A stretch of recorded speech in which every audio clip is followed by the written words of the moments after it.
18 horas. Notícias de Manaus, Amazonas, Brasil e do mundo. Agora na Mix. Boa noite pra você em 100,7. Vamos juntos, começando mais uma edição do programa 18 horas. Juntos aqui no melhor Mix do Brasil. Carlos Júnior, eu e Karime Leão. Oi, Karime. Boa noite pra você sintonizado aqui em 100,7. É isso aí. Estamos juntos a partir de agora até as 7 da noite aqui no 18 horas. Um salve pra quem nos acompanha nas redes sociais no @18horasnews. Boa noite, gente. Mix. Vamos aos destaques do programa 18 horas desta sexta-feira. Ministério Público investiga a contratação de empresa sem habilitação para prestar serviços em UTI pediátrica feita pelo governo do Amazonas. Acontece neste sábado em Manaus a quarta e última edição do Sabadão da Saúde. O Amazonas registra mais 6 casos suspeitos de varíola dos macacos. O número de casos confirmados no estado já chega a 16. Agora são 6 horas, 2 minutos. Você está no melhor Mix do Brasil e nós vamos juntos com os destaques do dia para você até às 7 da noite. Mais uma edição do programa 18 horas e nós estamos aqui no melhor Mix do Brasil. 18 horas. Vamos começar então mais uma edição do 18 horas. Nós vamos começar o programa hoje falando sobre a violência. Manaus registrou 4 assassinatos na madrugada desta quinta. De quinta para sexta-feira, né? De ontem para hoje. A informação é oficial do relatório do Centro Integrado de Operações de Segurança. E segundo o relatório, todas as vítimas eram do sexo masculino. E uma das vítimas era um homem de 40 anos que foi atingido por tiros enquanto trabalhava consertando celulares. E não foi em bairro longe, não foi na periferia não, foi bem próximo, foi aqui no centro da cidade, na rua Maria Quitéria. E ele chegou a ser inclusive socorrido, foi levado para o Hospital João Lúcio, mas não resistiu e infelizmente morreu na madrugada desta sexta-feira. Muito triste, Carlão. O homem estava trabalhando, não é? Bem, o número de assassinatos é realmente assustador, sim. Eu vou lembrar aqui que em maio deste ano, a gente falou aqui no 18 horas, que Manaus chegou a registrar 11 assassinatos em 24 horas. Não é fake news, não, são dados oficiais. Desse fim de semana, desses 11 assassinatos, a gente pegou lá do Instituto Médico Legal, são números oficiais, gente. Ou seja, os números comprovam a crise na segurança pública aqui do Amazonas. Outros crimes, como assalto e até arrastões, também aumentaram. Gente, escuta essa. Até os recenseadores do IBGE estão denunciando que estão sendo assaltados durante o trabalho. Eles já registraram um roubo de pelo menos 26 equipamentos. Karime, essa infelizmente aí é a triste realidade atual do nosso estado do Amazonas. A violência já faz parte do nosso cotidiano, do nosso dia a dia. Isso é um fato. A gente passou a ter que conviver com os crimes e a violência, inclusive mudando a rotina de todos nós. A violência é sempre presente. Estamos sim passando por uma crise na segurança pública do estado e, como a gente sabe, os dados oficiais revelam isso. O Amazonas é o estado que teve a maior alta de números de assassinatos no ano de 2021. A informação é do Atlas da Violência e revela que na contramão de todo o país, o Amazonas registrou um aumento de 38,6% nos índices de homicídios, latrocínios e lesões corporais, seguidas de morte de 2020 para 2021. Exatamente, Carlão. E mesmo com o anúncio de investimento de mais de 200 milhões de reais com o programa Amazonas Mais Seguro, os números só aumentam. Os registros oficiais, como a gente está falando, confirmam essa realidade absurda. Em Manaus, por exemplo, registrou um aumento de 187,21% na média de roubo nos 5 primeiros meses deste ano, em comparação com o mesmo período do ano passado. Karime, olha só, um outro levantamento feito pelo Fórum Brasileiro de Segurança Pública revela que a violência em toda a região amazônica cresce mais rápido do que em outras regiões do país. Isso é muito grave. Segundo os dados, a violência letal na região da Amazônia é 38% mais maior que em outras regiões do país, cara. E esse levantamento, Carlão, revela também que são mais de 20 organizações criminosas regionais e 2 nacionais disputando as rotas de arma e drogas. E com toda essa crise, a preocupação agora é como vai ser essa questão da falta de segurança durante as eleições. E justamente por isso, Karime, para garantir a segurança dos eleitores aqui no estado do Amazonas, esta semana a Justiça Eleitoral autorizou o uso das forças federais. O Tribunal Regional Eleitoral do Amazonas autorizou um reforço na segurança para os municípios de Benjamin Constant, que fica na tríplice fronteira com Colômbia e Peru e Boca do Acre. E a decisão das forças federais revela a falta de segurança no estado. O próprio comandante da Polícia Militar afirmou que não possui tropas para cobrir os 62 municípios do Amazonas no dia da eleição. E sobre toda essa questão eu conversei com o coronel PM Walter Cruz, que é especialista em segurança pública. Vamos ouvir o que ele disse. Karime, isso que nós estamos vendo hoje, que a Justiça Eleitoral está solicitando o apoio do Exército, não mais somente para ajudar a guardar as urnas, como era antigamente, mas para ajudar na segurança pública, é inédito. Nos meus 30 anos de polícia, sempre vi o Exército como apoio para a Polícia Militar, para que ele fizesse a guarda das urnas, né? O Exército sempre foi chamado para guardar as urnas, porque realmente aí a Polícia Militar não tem efetivo para ficar fazendo a guarda de urna. Mas nunca para apoiar por conta das facções, nunca para assumir o papel da instituição policial militar. A polícia sempre utilizou o seu efetivo administrativo, muitas das vezes colocava o pessoal que estava de férias, porque é óbvio, a eleição é de 4 em 4 anos, é o evento mais importante no cenário eleitoral. E eu fico aqui vendo a desorganização, a falta de controle, a falta de planejamento do sistema de segurança ao sequer prestar o seu papel constitucional, que é o de promover o policiamento ostensivo fardado. Esse papel é da Polícia Militar. O papel de fazer o procedimento cartorário dos inquéritos é da Polícia Civil.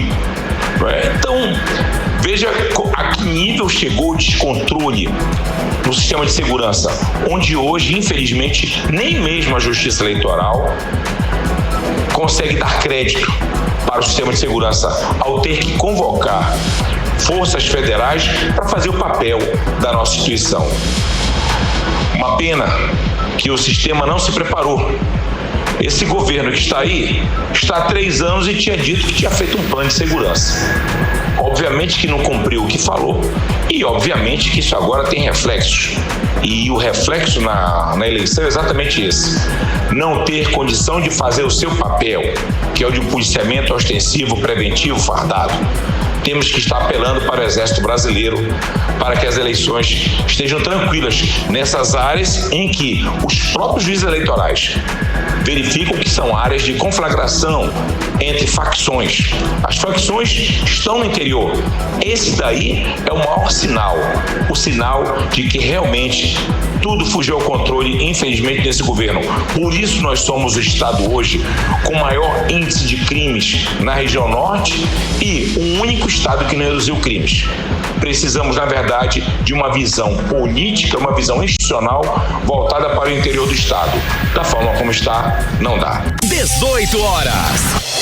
Agora são 6h10, você no melhor mix do Brasil, 18 horas, os destaques do dia até às 7 da noite para você. E olha só, Ministério Público investiga a contratação feita pelo governo do Amazonas de empresas sem habilitação para prestar serviços em UTI pediátrica na Fundação Hemoan, Karime. Pois é, o Ministério Público até recomendou que o Hemoan suspenda a contratação caso a empresa não apresente documentos que provem que ela tem competência para o serviço.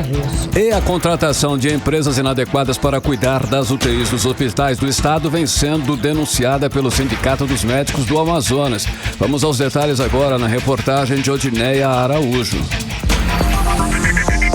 A promotora de justiça da Especializada na Defesa dos Direitos Humanos à Saúde do Ministério Público do Estado, Cláudia Maria Raposo da Câmara, abriu investigação para apurar denúncia de contratação feita pelo governo do Amazonas de uma empresa sem a devida habilitação específica para a prestação de serviços médicos em unidade de terapia intensiva para atender pacientes pediátricos internados na Fundação Emoan.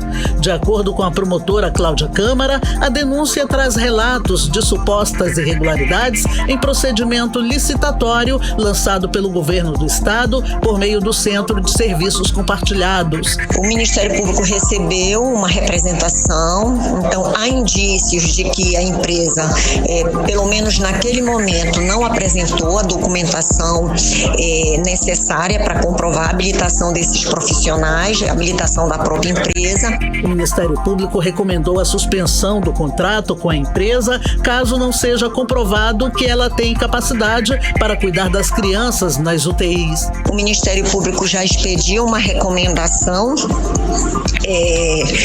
solicitando que o Emoan suspenda qualquer contratação, caso a empresa não comprove que está devidamente capacitada, e também já pediu à Governadoria do Estado que apure a homologação desse contrato, uma vez que, pelos documentos que foram anexados ao procedimento, à representação, essa empresa não comprovou a devida qualificação. A contratação de empresas sem a devida qualificação para a prestação do serviço nos hospitais do estado, segundo o presidente do Sindicato dos Médicos do Amazonas, Mário Viana, tem sido comum na atual gestão. Mas o que é grave nisso, além da falta do profissional, é exatamente a forma como estão sendo feitas cada vez mais as licitações no Serviço Público de Saúde do Amazonas. Ou seja, com frequência, em outras áreas também, como na área da enfermagem, terapia intensiva, né? Sabemos de problemas em várias unidades, né? De se contratar empresas que não estão tendo a qualificação e o quantitativo de profissionais necessários para o bom atendimento para aquela demanda que está sendo contratada à empresa. Odinei Araújo para o 18 horas. Você está ouvindo 18 horas. Morreu hoje, hein? Na tarde de hoje, a terceira vítima do incêndio da lotérica no mercado Adolfo Lisboa, que fica no centro de Manaus. A repórter Nathalie Moraes conta pra gente os detalhes. Stephanie do Nascimento Lima, de apenas 23 anos, uma das vítimas do incêndio na lotérica do Mercado Municipal Adolfo Lisboa, morreu na tarde desta sexta-feira no Hospital e Pronto-Socorro 28 de agosto. A vítima não resistiu às queimaduras após 10 dias de internação no hospital. No domingo, Carlos Henrique Pontes, de 50 anos, foi a primeira vítima a falecer em decorrência dos ferimentos e no dia seguinte foi comunicado o falecimento de Renison Diogo da Silva Mota, de 33 anos. A única sobrevivente é a Andrielen Mota de Assis, de 35 anos, que segue internada na unidade hospitalar no Centro de Tratamento de Queimados com queimaduras de 1º e 2º grau. O autor do crime, o venezuelano Domingo Ciso, de 60 anos, permanece na unidade de terapia intensiva do Hospital e Pronto-Socorro João Lúcio. Ele foi agredido por populares e já está sendo investigado por homicídio qualificado. Nathalie Moraes para o 18 horas. Você está ouvindo 18 horas. Muito bem, vamos falar agora de Zona Franca de Manaus. Escuta essa. No meio das polêmicas no cenário econômico, a Confederação Nacional da Indústria considerou como positivo o novo decreto de redução do IPI, porque garante mais segurança jurídica para várias empresas do país.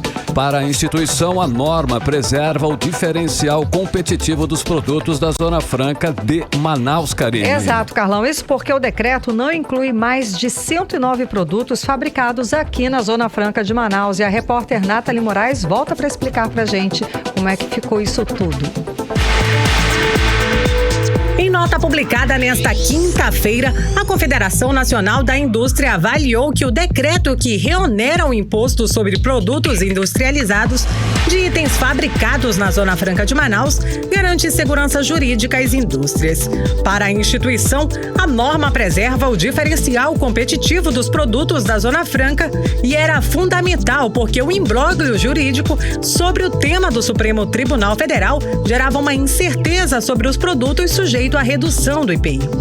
Abre aspas, a medida é positiva, pois mantém a redução do IPI para diversos produtos, o que é importante para a diminuição do custo tributário da indústria e preserva o diferencial competitivo dos produtos fabricados na Zona Franca de Manaus, fecha aspas, afirmou o presidente da CNI, Robson Braga de Andrade. Para o secretário especial de Produtividade e Competitividade do Ministério da Economia, Alexandre Iata, o decreto deixa claro quais os bens não serão objeto de redução do IPI e, assim, garante uma segurança jurídica às operações realizadas pelas indústrias que estavam esperando esta definição de quais produtos tinham tido a redução do IPI suspensa pela liminar do STF. Houve uma preocupação, em proteger essa produção.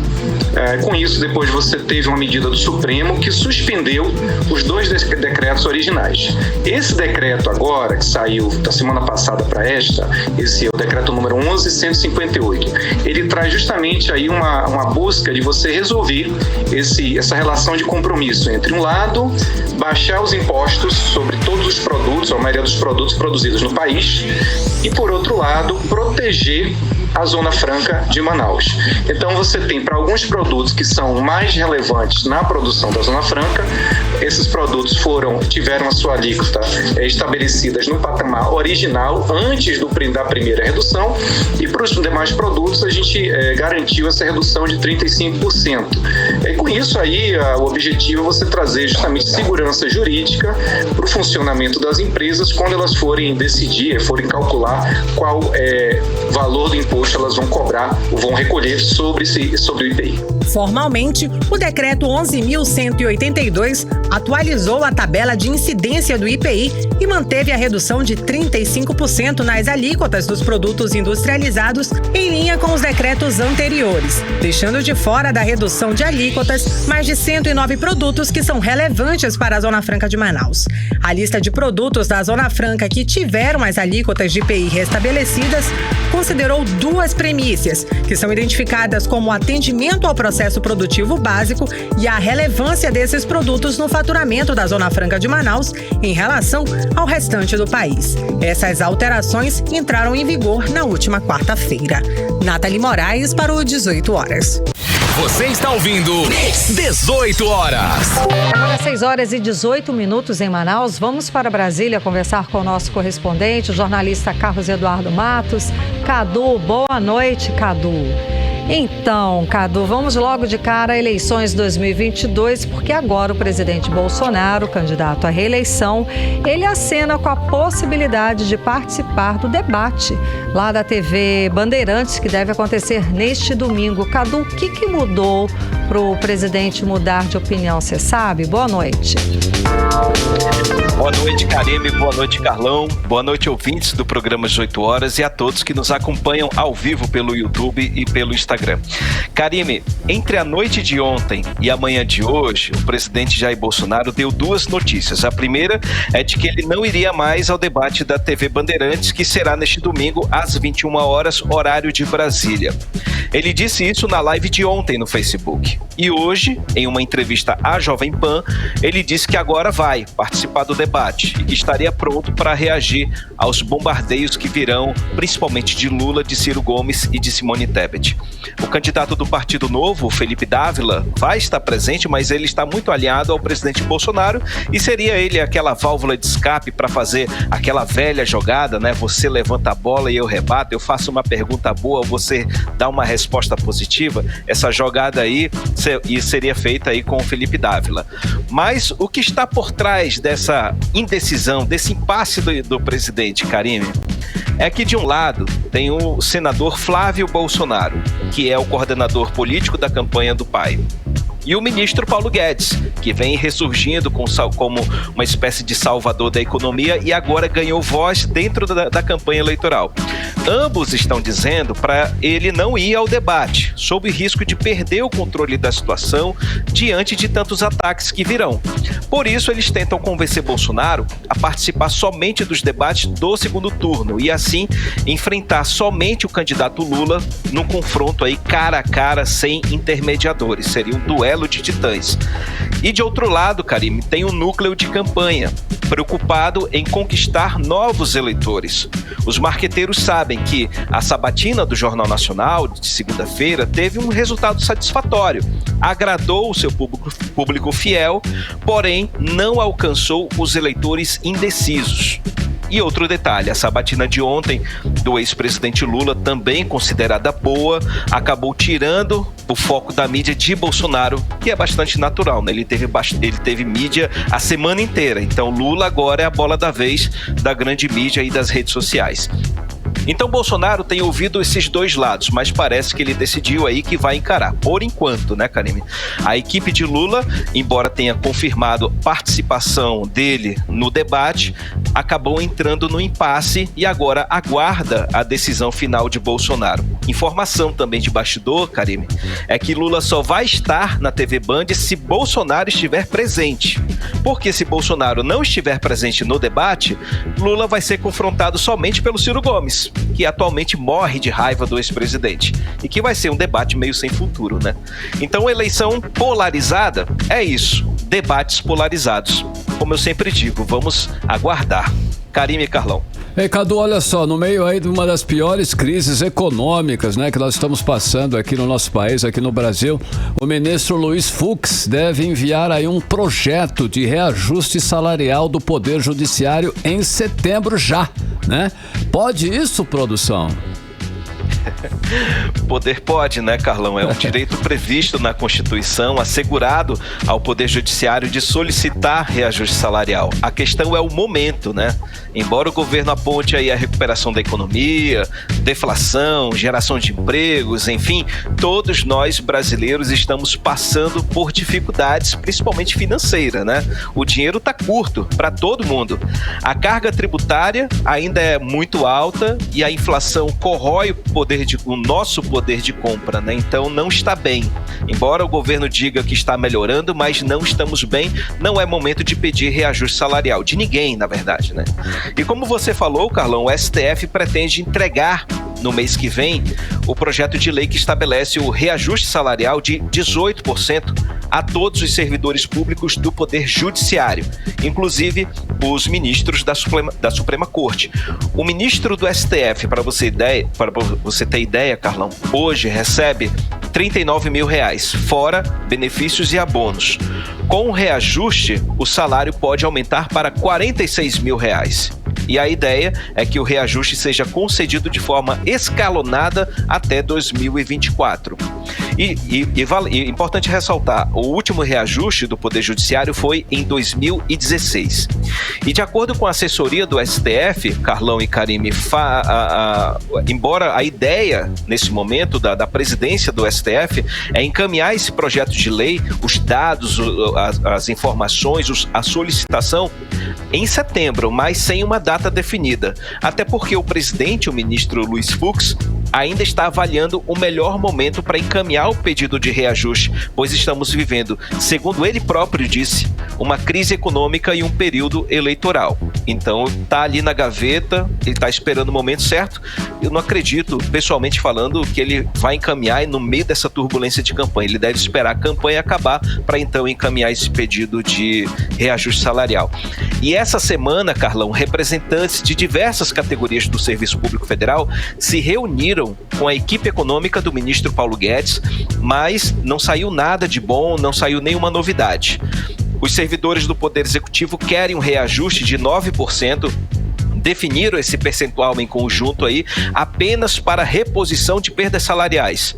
Mas o governo diz que não há fonte para custear o reajuste salarial nesse momento. Então aí segue a batalha por reajuste de todos os lados, tanto o judiciário como o Poder Executivo. Carlão e Karime. Cadu, vamos voltar a falar de eleições, porque teve aí digamos assim, uma pequena fortuna de doação, não é? Vamos lá. O ex-piloto de Fórmula 1, Nelson Piquet, ele fez uma doação de R$501 mil para a campanha do Bolsonaro. Uma boa grana, né, Cadu? Vai dar aí uma força. Se dá, né? Eu queria saber por que 501. 501. Né? Eu gostaria de entender também, porque né? esse 1000 deve ter sido aí cabalístico, o será? encargo, a taxa, enfim, né? Karime e Carlão, Nelson Piquet, no tricampeão mundial de Fórmula 1, agora quer ser campeão também em outra modalidade, a de quem doa mais dinheiro para a campanha do presidente Jair Bolsonaro. E de acordo com o TSE, Nelson Piquet fez uma doação de R$501 mil, como disse o Carlão, como pessoa física, até porque a empresa não pode mais fazer doações à campanha eleitoral. Essa é a maior doação de campanha até o momento, viu? Nelson Piquet, como você já deve saber, Karine, você conhece bastante Brasília, é um grande empresário aqui da capital federal. Ele tem investimentos em diversos setores, principalmente no ramo automotivo e de imóveis. O patrimônio dele estaria estimado em $60 milhões. Mas ao mesmo tempo que ele tem muito dinheiro, ele também deve bastante dinheiro para o governo federal, principalmente recolhimentos de contribuições. E nesse governo, do governo de Jair Bolsonaro, ele tem tido muitas benesses. Ele tem adiamento de cobranças, corte de multas e também redução e isenção de impostos. Com essa boa doação, Karime e Carlão, o candidato Jair Bolsonaro passa agora a receber, tá no cofrinho dele aí, R$1.171 mil, só de doações de pessoas físicas. E maioria desses doadores são empresários. Por isso que Bolsonaro vem fazendo coro aí em defesa daqueles 8 grandes empresários que foram alvos de uma operação da Polícia Federal que apreendeu celulares, documentos, fez quebra de sigilo bancário, telemático e ainda bloqueou as redes sociais de alguns desses empresários. Ontem, na live do Facebook, o Bolsonaro falou sobre esse assunto, dizendo que vai exigir que o ministro Alexandre de Moraes se explique sobre essa operação. Vamos ouvir o que disse o presidente da República. Ou seja, a gente espera aí que o digníssimo Alexandre de Moraes apresente aí a fundamentação dessa operação o mais rápido possível. Porque agora nós estamos vendo que a escalada contra a liberdade, aquilo que eu sempre tenho falado, tem se avolumado em cima destes empresários. Destes 8, 2 eu conheço muito bem, troco informações no Zap comigo, fiz uma nota agora há pouco nas minhas mídias sociais, falando exatamente, né, do que está atingindo aí essa parte da sociedade, que no meu entender não falta mais nada para que realmente possamos até um problema grave no Brasil provocado por uma pessoa. 18 horas. Tá, e a gente acompanhou o trecho da live do presidente Jair Bolsonaro desta quinta-feira. Cadu. Karime, isso aí é uma sinalização de que pode haver um ataque mais à frente. Todo mundo está olhando o 7 de setembro, que deve ser igual ou pior em relação ao ano passado, em que o ministro Alexandre de Moraes foi bastante atacado pelos apoiadores do presidente, né? É possível que esses ataques sejam reforçados, ainda mais agora nessa situação, nessa operação da Polícia Federal. E vale ressaltar, Karime, só um detalhe antes da gente encerrar. O que há de diferente nesse movimento do ministro Alexandre de Moraes contra esses empresários? Todo mundo fala que, olha, agora ninguém pode falar contra o ministro Alexandre de Moraes, porque se for descoberto eu vou ser preso. Não é bem assim. O que está por trás desse diálogo entre esses empresários? Há uma rede por trás que liga empresários, governo, militares e Ministério Público.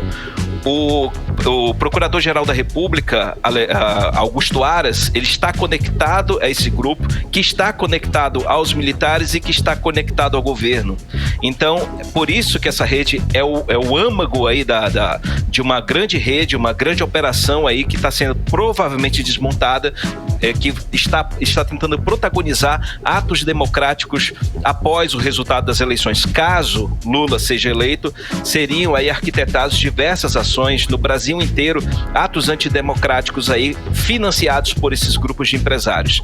Eis a diferença. Não se trata aí de prender todo mundo que fala contra Alexandre de Moraes. Esse grupo de empresários é o âmago, o centro aí de uma grande rede de ataques contra a democracia.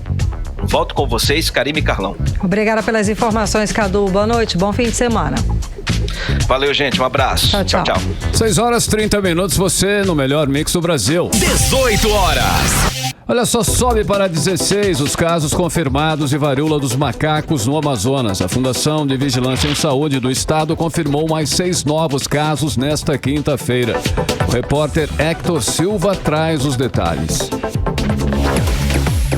Chegou a 63 o número de notificações da monkeypox, a doença conhecida como varíola dos macacos, no estado do Amazonas. Dos 63 casos registrados, 16 foram confirmados, 29 descartados e 18 casos ainda são suspeitos.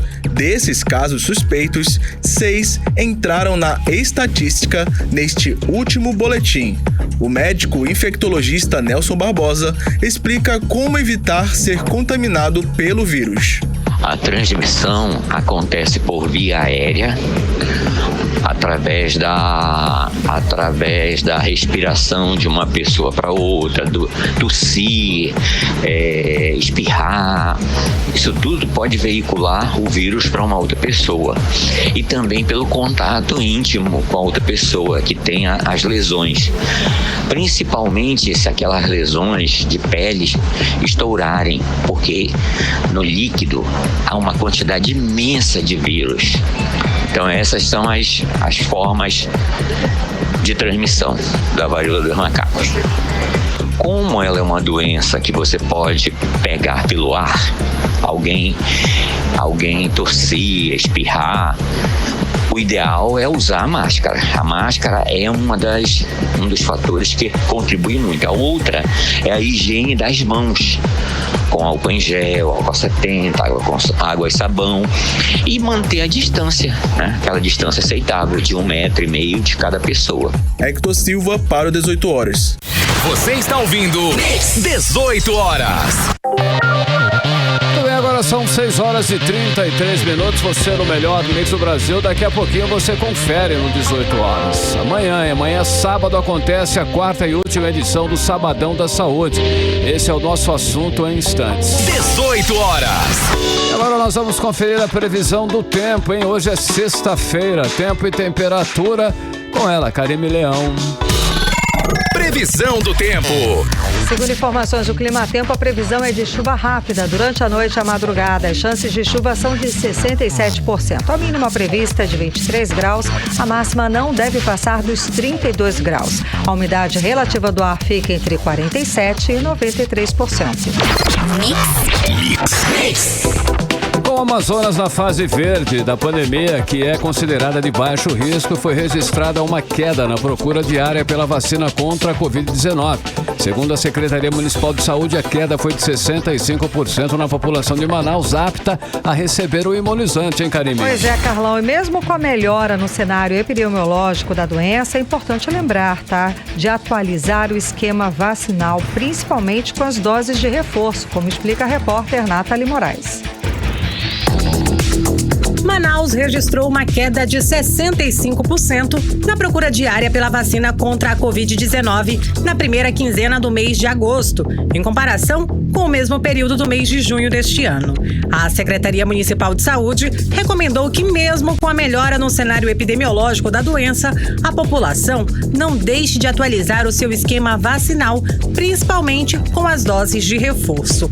O epidemiologista da Fiocruz Amazônia, Gésen Orellana, fez um alerta alerta sobre os riscos e verdadeiro abandono das normas restritivas. As pessoas estão abandonando praticamente todas as precauções, inclusive a vacinação. Nós temos dezenas, centenas de milhares no Amazonas de pessoas que sequer tomaram a primeira dose da vacina contra a Covid-19 e um número ainda maior de pessoas que estão com o esquema vacinal incompleto, ou seja, sem tomar as doses de reforço que deveriam. Então, eu acredito que o que nós estamos fazendo nesse momento é, mais uma vez, infelizmente, desafiando o novo coronavírus. Para o doutor e especialista em saúde, Lucas Ferrante, apesar do Amazonas ter retornado para a fase verde da pandemia de baixíssima transmissibilidade, a Covid-19 continua ativa e não podemos nos descuidar deixando de tomar a vacina ou atualizando o ciclo vacinal. Apenas em Manaus são quase 100 mil pessoas que não tomaram nem a primeira dose. Além disso, nós temos a rápida mutação das novas variantes e a chegada da variante Ômicron BA4 e Ômicron BA5, que burlam em torno de 35% a proteção das vacinas. Em outros estados, como Paraná e Minas Gerais, os casos graves e a mortalidade já voltou a subir. Dados do vacinômetro municipal apontam que entre o dia 1º e dia 17 de agosto, a média diária de doses aplicadas foi de 5.204 doses. No mesmo período de julho, a média diária chegou a 14.904, número que caiu 12.002, consolidado no mês, incluindo os últimos dias de julho. Os postos de vacinação registraram um movimento intenso no mês passado, diante de um aumento de casos de coronavírus. Com base no Sistema Municipal de Vacinação, milhares de pessoas estão em atraso com alguma dose da vacina, seja ela a primeira, segunda, terceira ou quarta dose. Para conferir a situação vacinal e se está dentro dos intervalos para alguma dose, você pode acessar a plataforma Imuniza Manaus, digitando apenas o seu CPF. A vacinação está aberta em mais de 80 endereços aqui em Manaus. Nathalie Moraes para o 18 horas. Você está ouvindo 18 horas. Olha, detalhe, hein? Se vocês que está nesse grupo que tem crianças com o esquema vacinal incompleto, se liga nessa notícia importante. Amanhã acontece a última edição do Sabadão da Saúde da Prefeitura de Manaus. Uma oportunidade também para realizar exames. Não é isso mesmo, Karine Leão? Exato, Carlão. Olha só, isso porque a população vai ter acesso a diversos serviços e sem a necessidade de agendamento, tá? São mais de 40 unidades básicas de saúde em pontos estratégicos da cidade que vão estar abertos das 8 da manhã até as 4 da tarde. O repórter Hector Silva tem mais informações sobre o dia. Vamos acompanhar. A Prefeitura de Manaus promove no sábado, dia 27, a última edição do Sabadão da Saúde. O evento oferta coleta de exames preventivos para mulheres de 24 a 64 anos, consultas pré-natal para gestantes a partir do primeiro mês de gravidez e multivacinação para crianças e adolescentes de até 14 anos de idade. A secretária de Saúde de Manaus, Chádia Frache, fez um áudio com exclusividade à Rádio Mix Manaus, convocando a população para participar do evento. Olá pessoal, passando aqui para convocar a população para nesse próximo sábado comparecer às nossas unidades de saúde próximas à sua casa, onde teremos aí a última edição do Sabadão de Saúde. Nesses sabadões já foram atendidos mais de 75 mil pessoas. Então você que não tem tempo durante a semana, nós estaremos assim à disposição em 42 unidades básicas de saúde, de 8 da manhã às 16, aguardando vocês. Lá nós teremos aí diversos atendimentos, incluindo consultas médicas para hipertensos, diabéticos, coleta de preventivo, atendimentos para gestantes, vacinação e diversos outros. Então você aí que está em falta com atendimento para a saúde, vem com a gente, a Sensa estará aí com mais de 1.000 servidores nas ruas, nas UBSs, aguardando por vocês. Ao todo, são 42 UBSs, Unidades Básicas de Saúde, abertas de 8 às 16 horas. Todas as unidades estão disponibilizadas em censa.manaus.am.gov.br. Hector Silva para o 18 horas.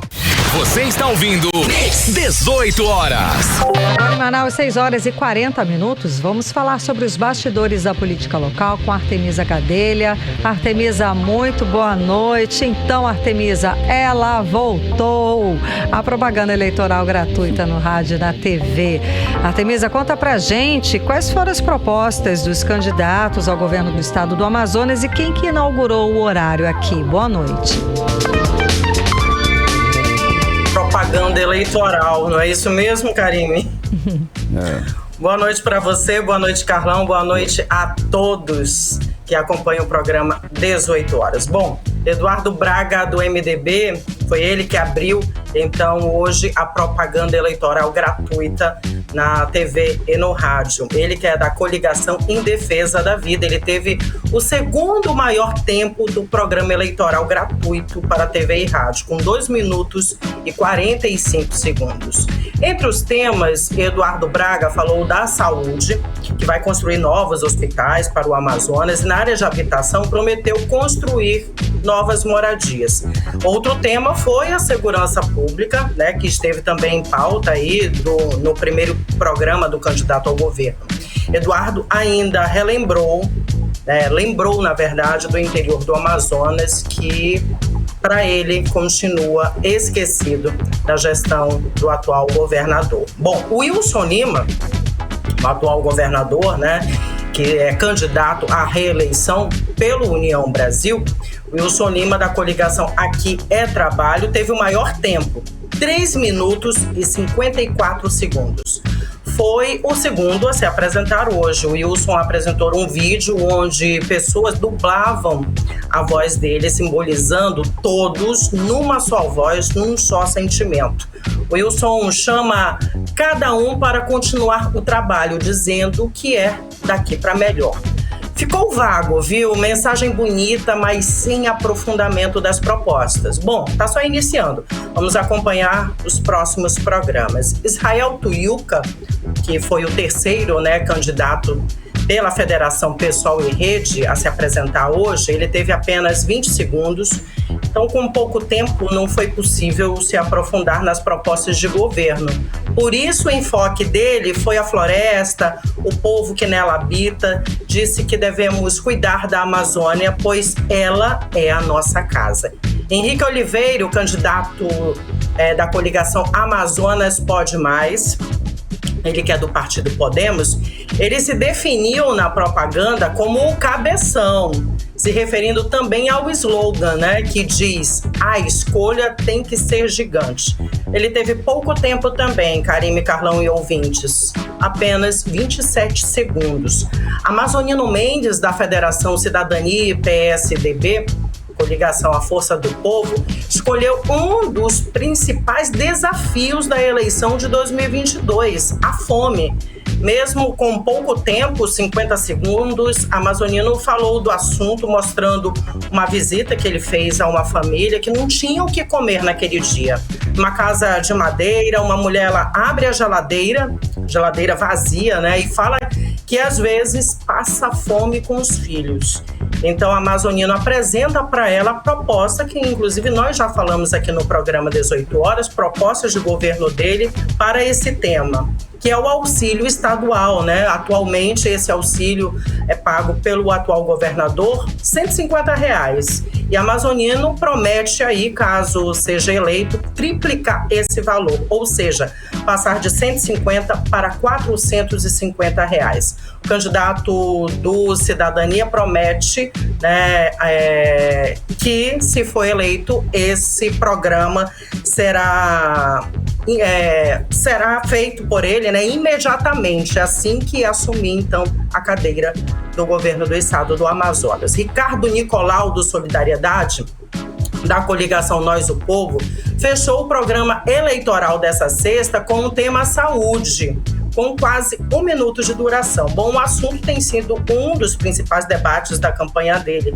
Nicolau tem feito, inclusive, duras críticas ao atual governador do estado, né, sobre a pandemia da Covid-19, sobre a gestão dele. Carol Braz, do PDT, que teria 40 segundos de programa, mas não participou, não houve a participação dela nesse primeiro dia. Nadir Blair, do Agir, ela não tem direito à propaganda eleitoral gratuita, porque o partido dela não tem representante no Congresso. E essa é uma das normas da legislação eleitoral para poder participar, né, da propaganda gratuita de rádio e TV. Bom, primeiro dia, Karime, Carlão e ouvintes, o que nós vimos foi uma falta de aprofundamento pela maioria dos candidatos. Mesmo com pouco tempo, os candidatos poderiam aí ter escolhido um assunto, né, e apresentado uma proposta resumida. Mas talvez a escolha tenha sido para alguns como apenas uma apresentação geral. Quem apresentou propostas concretas nesse primeiro dia, ao meu ver, sai na frente. Para mim, Eduardo Amazonino e Nicolau. Bom, nas inserções diárias durante a programação das emissoras de rádio e TV, essas inserções elas vão até o dia 29 de setembro, né? O Wilson Lima terá a maior tempo, com 381 inserções. Karime, Carlão. Artemis, olha só, falando aí da agenda dos candidatos ao governo do estado, Wilson Lima deve se reunir para o lançamento da candidatura lá no bairro Santa Etelvina, ali na Zona Norte. O evento está marcado, inclusive, para as 10 da noite. Mas não vai poder usar nenhum tipo de alto-falante ou amplificador de som. Arte, como é que vai ser? No gogó mesmo? É o que se espera, né, Carlão? Até porque só é permitido o uso de alto-falante e amplificador de som das 8 da manhã até as 10 horas da noite. E como o evento dele começa 10 da noite, então não pode ser usado, né?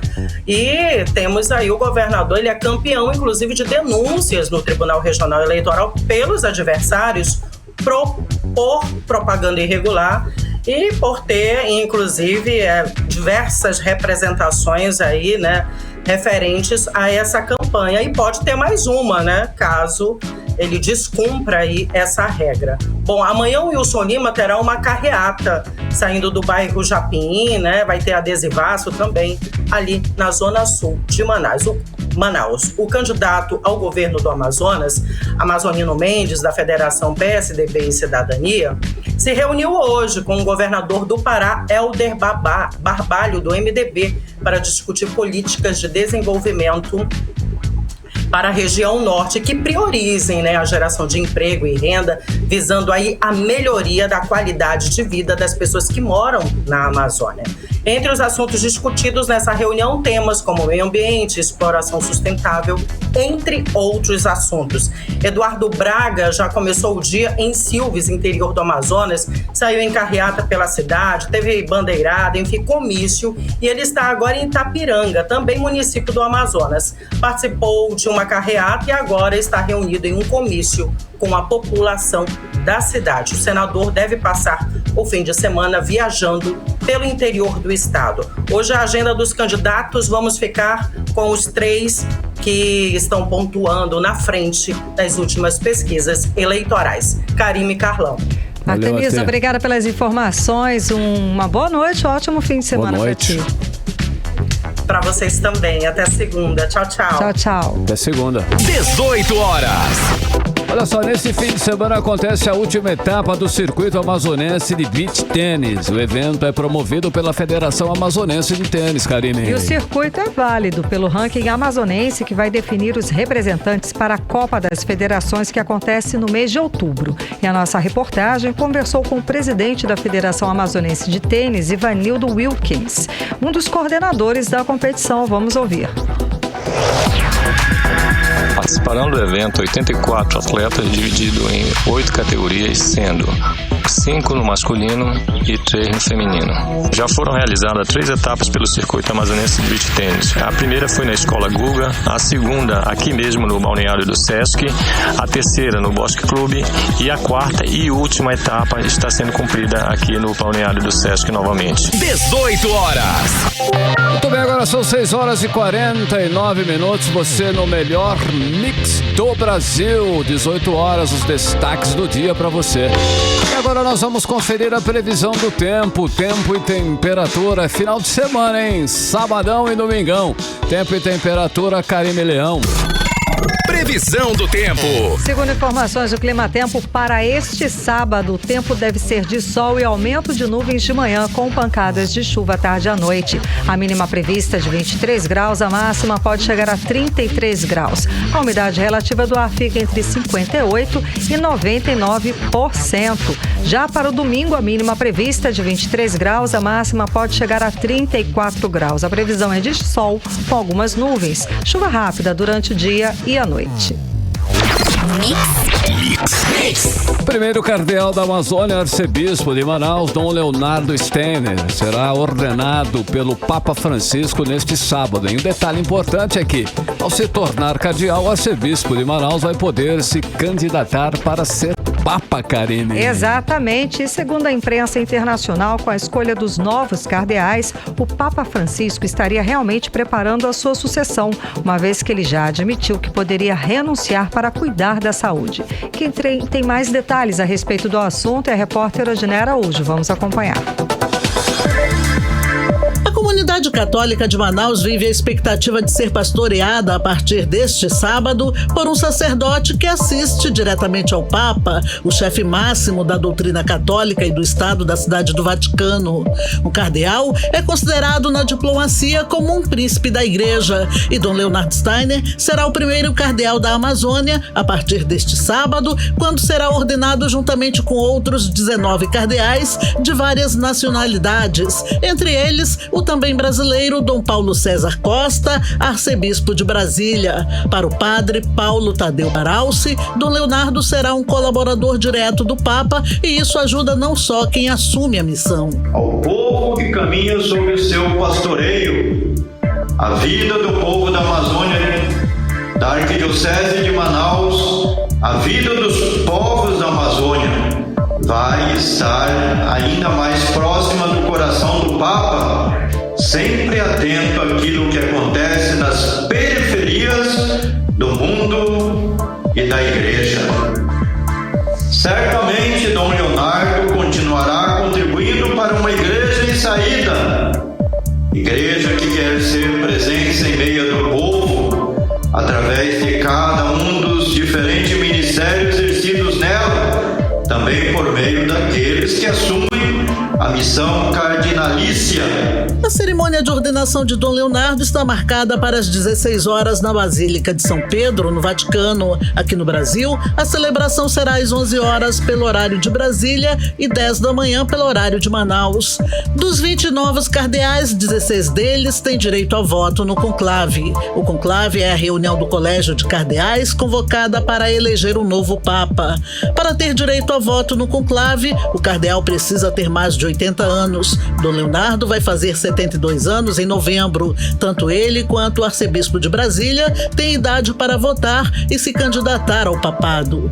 Padre Paulo Tadeu Baralci ressalta que a escolha de Dom Leonardo Steiner como cardeal é histórica para a Igreja em toda a Amazônia, porque o arcebispo de Manaus fará ecoar a voz dos povos da região junto à Cúria Romana. Vai ter uma voz profética para fazer ressoar os clamores de uma região cada vez mais ameaçada, cobiçada. Sua nomeação ressalta que a Amazônia não ficou esquecida do Papa. O Sínodo para a Amazônia mostrou a importância da região amazônica na vida do Papa Francisco, mas também na vida da Igreja. Isso é um motivo a mais para cada um de nós assumir o cuidado da Amazônia como algo próprio. O Logo após a ordenação, os novos cardeais participarão de uma espécie de conclave com o Papa Francisco. A reunião inédita vai durar 2 dias e todos os cardeais do mundo foram convocados pelo pontífice. As expectativas indicam que esse conclave será para definir o projeto de sucessão do Papa. Aos 85 anos, o Papa Francisco está com a saúde muito debilitada e já admitiu a possibilidade de renunciar. O pontífice enfrenta dificuldade de locomoção por conta de problemas no joelho e uma cirurgia no cólon. Odneia Araújo para o 18 horas. Você está ouvindo 18 horas. Vamos falar agora sobre acidentes de trânsito. Escuta essa. Manaus registrou um aumento de 67% no aumento de multas de trânsito aplicadas no primeiro quadrimestre do ano em comparação com o mesmo período do ano passado, hein, Karime? Pois é, Carlão. E os deputados de oposição, eles criticam a falta de investimento do governo do Amazonas em campanhas de prevenção. O repórter Hector Silva traz mais detalhes a respeito do assunto. Os motoristas que dirigem e têm veículo registrado em Manaus já possuem 17.741 infrações de trânsito somente nos 4 primeiros meses do ano. Para você ter ideia do quanto aumentou o número de multas e, por consequência, de infrações de trânsito, de janeiro a abril do ano passado, foram 10.569 autuações nas ruas e avenidas de Manaus, um crescimento de 67% na comparação do ano vigente ao ano passado. Os dados são do Detran Amazonas, o Departamento Estadual de Trânsito, divulgados na última terça-feira. O Detran Amazonas divulgou ainda as principais multas aplicadas. A primeira delas é pela condução de veículo com licenciamento irregular, totalizando 3.340 infrações. Em segundo lugar, está o de condução de motocicletas sem capacete de segurança, com 2.603 infrações. E por terceiro lugar, o de condutores flagrados dirigindo o veículo sem possuir carteira nacional de habilitação ou permissão para dirigir ou autorização para conduzir ciclomotor, totalizando 2.014 infrações. Para o educador de trânsito Elton Medeiros, tão importante quanto a análise do ranking de maiores tipos de infrações registradas pelo Detran é observar também o ranking de acidentes de trânsito que devem ser fiscalizados a fim de diminuir mortes. Um dos fatores que tem provocado acidentes, isso até mesmo de forma a nível nacional, é o excesso de velocidade, o celular, que tem se tornado um problema no trânsito também, que inclusive passou os índices de acidentes em relação às pessoas que dirigem sob efeito do álcool, mas pelos dados que nós estamos vendo, tem se tornado preocupante. As pessoas dirigindo sob efeito do álcool têm crescido bastante. Então, juntando os 3 fatores, tanto excesso de velocidade, dirigir distraído no aparelho celular e sob efeito do álcool, com certeza as estatísticas só tendem a aumentarem. Então é necessário mais fiscalizações, as políticas também precisam mudar a questão das leis, né, em relação às punições mais severas, né, em relação a quem provoca acidente dirigindo sob efeito do álcool. Então tem que ser mais severas. Enquanto isso não mudar, as pessoas ainda vão estar insistindo em seus próprios erros e dirigindo sob efeito do álcool, infelizmente. Para o deputado estadual Wilker Barreto, do Cidadania, um reflexo do crescimento desses tipos de infrações que geram multas é a falta de publicidade com a conscientização dos motoristas. Para o Wilker Barreto, é um absurdo o alto valor destinado à propaganda que não necessariamente é utilizada para fins educativos. O deputado lembra ainda que o governo destinou 82,1 milhões de reais para a propaganda via SECOM, Secretaria de Comunicação do Estado, e ainda este mês destinou mais 12 milhões de reais. É um absurdo, né? Nós estamos em processo eleitoral, 12 milhões a mais com propaganda. E os órgãos de controle não podem permitir isso, gente. Isso é um absurdo, isso é um escárnio, certo? Vai divulgar o quê? Ele vai divulgar a propaganda eleitoral dele? Com dinheiro público? É isso que justifica 12 milhões a mais de propaganda em pleno período oficial eleitoral? Hector Silva para o 18 horas. Você está ouvindo 18 horas. 6 horas e 59 minutos. Vamos direto para o editorial 18 horas. Editorial 18 horas. Os momentos eleitorais deveriam servir para os eleitores avaliarem o que realmente importa na ação dos governos. E o que importa é o que os governos fazem com o dinheiro do contribuinte. Hoje, a Receita Federal informou que, de janeiro a julho deste ano, o Brasil arrecadou 1 trilhão e 300 bilhões de reais. Este ano, trata-se da maior arrecadação de tributos federais dos últimos 27 anos. O estado do Amazonas vem batendo recordes históricos de arrecadação também. Este ano a previsão é de que chegue a cerca de 25 bilhões de reais. O que é feito com tanto dinheiro? A saúde, a segurança pública, a educação, como estão os serviços públicos? Eis as perguntas que os cidadãos devem se propor a responder a eles mesmos. Pelos números da arrecadação, certamente não falta dinheiro para melhorar. 18 horas. Karime, 7 em ponto, hein? Boa noite. Boa noite, obrigada pela sua companhia. Um beijo, até segunda. Bom final de semana para você, até segunda. Você ouviu 18 horas. Você está na Mix, o melhor mix do Brasil. Rádio Mix.